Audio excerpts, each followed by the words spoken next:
ఉందా మీ దగ్గర? అంత పెడతలో ఉందా? ఆలోచన రావట్లే అప్పుడప్పుడు నీకు? అసలు ఏది నేనేం ఎట్లా మారిపోయాను? రావట్లేదా? వస్తుందా రావట్లేదా? మరి ఏం జరిగింది? విరగ్గొట్టాడు. ఏం చేశాడు? విరగ్గొట్టాడు. చాలా వరకు నలగొట్టాడు.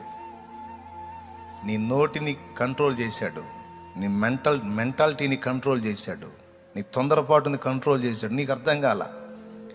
వీటన్నిటినీ కంట్రోల్ చేయడానికి ఆయన వాడినటువంటి ఆయుధములే నీకు అర్థం కాకుండా సడన్గా వచ్చే నానా విధములైన శ్రమలు, సమస్యలు. ఎందుకు అంటే సమాధానం ఇది. ఎన్నిసార్లు చెప్పానో మళ్ళా చెప్పాల్సి వస్తుంది. ఏం పర్వాలా, బతుకాలని చెబుతా మీకు. ఇది విషయం గుర్తు గ్రహింపులు ఉండాలి. అందుకే దేవుడు నిన్ను తన సొత్తుగా, తన స్వాస్థ్యముగా, తన సంబంధిగా ఎంపిక చేసుకున్నాడు గనుక